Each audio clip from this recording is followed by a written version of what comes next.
In this video, I really want to talk about the minnow bait. This bait that I know kind of has a negative connotation because of it being used with forward-facing sonar. But the thing about this thing is it just catches fish. It is a way of fishing that is very realistic and it is very natural and it just catches fish. And the best thing about it is that it really works well in cooler water, which we are experiencing now getting into the fall and even getting into winter.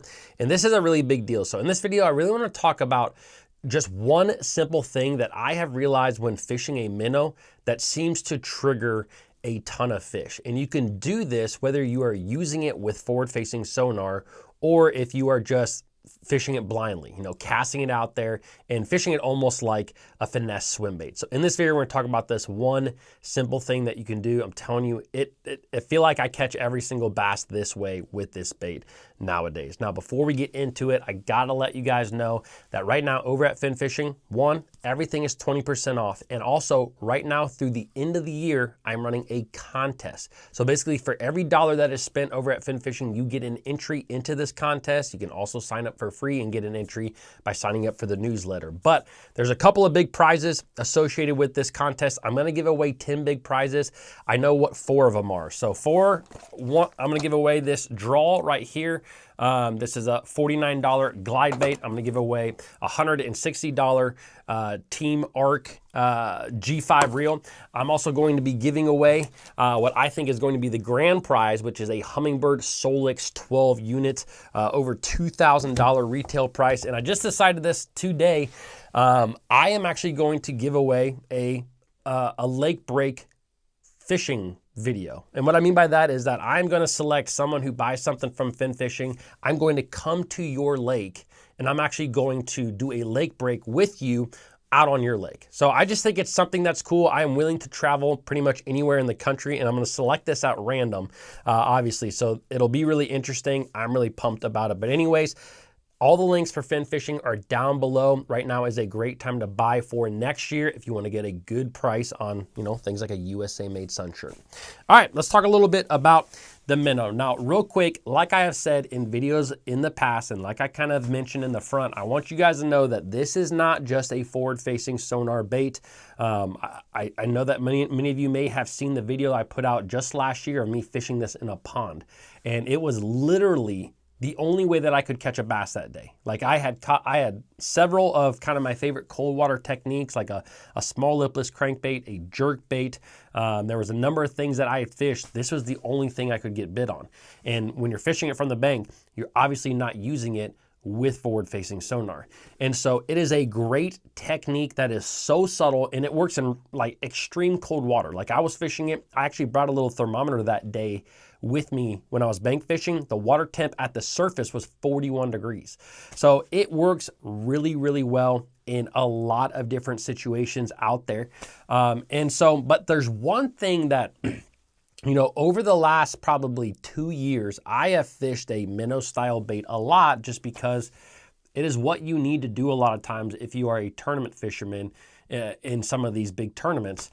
And I have found out that there's one thing that I really try to do a lot that triggers fish into biting it. Because one of the biggest things that you will sense and that you will see with this bait is that fish will follow it.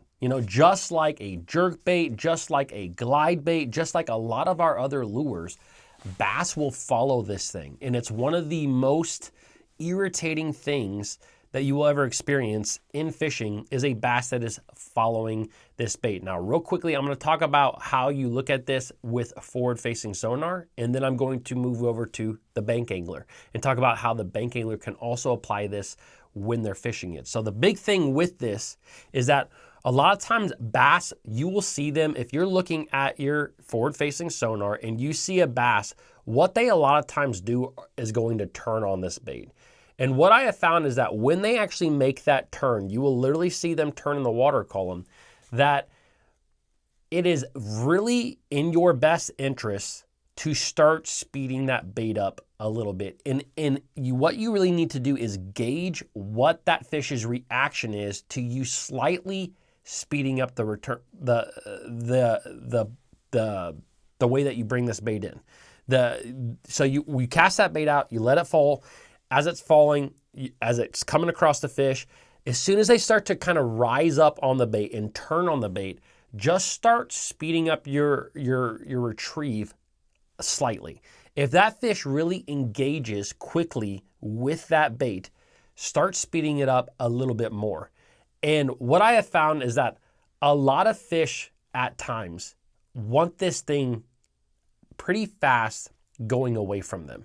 Because if you think about in nature, this is what happens. You know, like a minnow in nature, a shad in nature is not just gonna go swimming right across a bass and a bass see that thing and then just keep on going, right? That doesn't happen a lot. A lot of times, if a shad happens to have a bass following it, it's gonna try to get away. And what I have found so many times out there is if I am fishing a minnow style bait and I just kind of continue that thing at the same pace, these fish have become, I think, somewhat accustomed to it, especially in warm weather months where they know kind of the deal and they will turn on that bait and you will see them get right up on it and they never bite it. Or you'll have this annoying thing happen where they bite the end of it and you feel the pressure on them for a split second, you pull back and it's nothing there, it comes back and the hook is or the bait is hooked up on the hook. And so the biggest thing that you can do when that is happening, I think, is you have to trigger that fish. You have to turn a fish that is not quite engaging with the minnow and turn it into a fish that can't resist it. And the best way that I have found to do that is not by letting the bait go or dropping the bait, it's by speeding it up and raising it. As long as that fish continues to rise up in the water column and come after the bait, then you can only speed it up quicker. And I think that sometimes what I have found is that every fishery is a little bit different. Typically the further these fish can see, the faster you actually want to get this bait going away from them. And the fact is that once that fish gets fairly close to it, you can somewhat slow it up just enough so you know that fish is pretty much going to run into the bait. And that's the deal. Like, it sounds so simple, but I have fished with fishermen in the past who like can't fully grasp this concept of this whole cat and mouse thing. And that's exactly what it is. You know, a cat and mouse game between it. If you've ever, like I had cats growing up, if you had a little red laser, right, then suckers would follow it. But if you just slowly let that thing go in front of the cat is just more or less gonna follow it, watch it. But if you zip that thing past, the cat can't help itself but react to it. Same exact concept. Now, obviously, when you're using forward-facing sonar, you can see all this go down. It is going to be a lot easier. If you are not using forward-facing sonar, you can still implement this on every single cast that you do. You just have to basically imagine that a bass is following your bait. And I have done this exact same thing where basically it's a lot like finesse swim bait fishing. We've all done finesse swim baits for years without forward-facing sonar, and it is the exact same concept. You're gonna cast this bait out, you're gonna let it fall to the bottom, and then you're gonna start your retrieve, which is typically a slow retrieve, and you're just kind of pumping that bait. You're just ever so slightly hopping that bait. And side note, I have found that the colder water that you're in, the less that you really need to shake that bait. If you're in warm water, yeah, you might need to shake it, but in cold water, I do not think all the time that the bait going side by side is a big deal. It is more or less the profile and presence that the bass are attracted to. And I think that too much action can actually sway those bass from actually eating it and engaging on it. But a lot of times when I'm fishing this blind, like I've done in the pond, I basically imagine that about 2 times in a cast that a bass is following it, right? You basically just have to guess. And look, this has triggered a lot of fish. It's like I said, it's the exact same concept of fishing other lures. A lot of times when I'm fishing a chatterbait, for example, as I'm bringing that bait in, I'm just gonna kill it, you know, and start my retrieve. So I'm reeling it in, reel it in, kill it, drop it, let it drop. That's usually when that fish gets it. In that exact same situation, you don't know exactly where the bass is. You're just kind of guessing. Maybe there's a bass behind it. I'm gonna kill it, bam, and then he gets it, and you're like, guess right.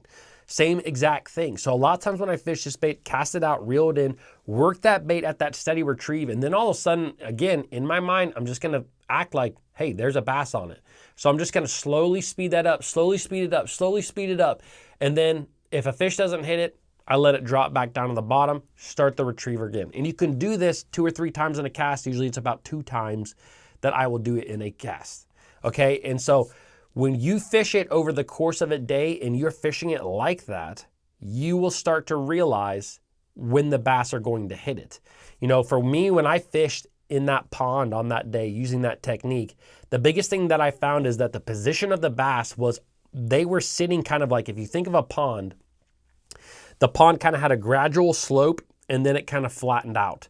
And I would cast that bait out into the middle, let it hit bottom, start my retrieve. And every time I started coming up that slope, if I didn't speed the bait up, I would dig it into the bottom. And so I had to start speeding it up. And you, like, over time of fishing a technique, you get in a rhythm with the bait where you really understand where it is in the water column. And so I was really understanding right about where it was in the water column. I would start that speed up that hill of that, like towards me on the bank. And that is when you would get your bites. And so it's the exact same concept. You can just apply it a couple of times in your casts. So guys, that to me, that upward motion that is pulling away from the fish, that is what can trigger fish to bite that are following the minnows. Now again, with forward facing sonar, you can see it. If not, you just have to imagine it like we've done for years and years and years. So guys, that is one of the biggest things that I've learned. It is so simple to say, it is a little bit harder to do. And once you start to learn a bass and how it turns in the water column, it can really help you a lot. But the minnows, man, they are a good bait, regardless of forward-facing sonar or not. And I know some of you guys aren't gonna love this video just because I'm talking about it, but look, it's where we are as a fisherman, as a fishing culture right now. And it is pretty unique what you can learn from forward-facing sonar about bass. So anyways, try out the minnows and see you in the next video. Oh, and also, don't forget to check out that fin fishing gear. See ya.